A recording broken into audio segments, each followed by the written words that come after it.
Hi, hello, good morning! So yan, itutur ko kayo dito sa aming bakuran. So yan, pag nasa province kayo talagang ito yung mga kalimitan na makikita nyo, yung mga puno. Isa lang yan sa mga puno ng buko dyan sa amin. Marami pa yan dun sa likod. So napapalibutan kami ng mga sari-saring puno. So yan, eto, meron kaming papaya. So hindi na namin kailangan pang bumili pa sa palengke. Lahat libre. So, yan. Kung masipag ka lang talagang mabubuhay ka ng hindi lahat binibili. So, yan, mga tanim. Mahilig din magtanim yung nanay ko ng mga halaman. So, yan yung kubo, pahingahan, rest house. So, yan yung bahay nila nanay. Hindi na masyadong pinakita. Siyempre, privacy din. Then, pupunta naman tayo dito sa may amin, sa may bahay namin. So, yan yung gate. Nasira na yung gate namin. So, wala pa. Hindi pa kami nakakapagpagawa ulit. So, ayan. Punta tayo dito sa likod ng aming bahay. May makikita kayong kalamansi. So, tignan nyo, pati kalamansi, hindi na kailangan bilhin. Pipitasin mo na lang. So, yan. Pag masipag ka talaga, lahat imposible. Lahat walang imposible. So, yan, no? See? Dito sa Singapore, Diyos ko, lahat binibili. Pero pag nasa province ka, lahat libre. Basta masipag ka lang magtanim. So, yan. Matagal na to eh. Mga siguro almost 10 years na to or 7 years, ganyan. Mas matagal na to. Ako yata nagtanim dito.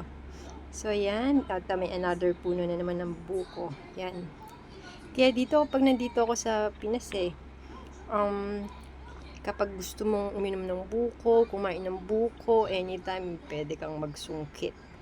So, yan. Marami yan sa paligid niyan. Ito, compound lang yan. Tapos yun, meron kaming yan. So, yan. May kubo dyan sa ilalim. Bahay yan ng aso. Tingnan nyo, pati aso, may sariling bahay, di ba? So, yan. Pupunta naman tayo dito sa likod. Ito, yung isa naming, ito. Pupunta tayo dito. Ito ay, magic fruit ata to eh. O miracle fruit. Yan. O miracle fruit. Maganda daw to eh. Nakakapagpagamot daw to. Hindi ko lang alam kung paano siya iluto. So, pupunta naman tayo dito sa likod. So, yan, miracle pa ulit. Na tayo dito. Tingnan nyo, oh, guys.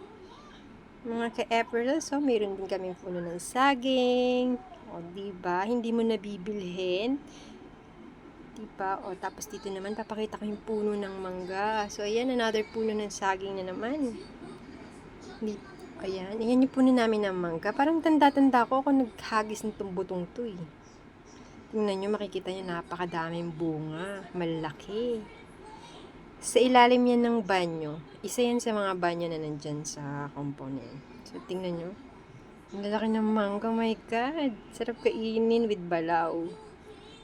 Diba, sipag-sipag mamunga. Pag talagang ikaw masipag kang maghagis-hagis ng kung ano-ano mga buto-buto, palang araw tutubo yan. Kaya tignan nyo. Ngayon, may aanihin na. So, yan. Papakita ko sa inyo yung napitas na nila, ha? O, diba? Sarap-sarap. So, yun lang. Thank you for watching.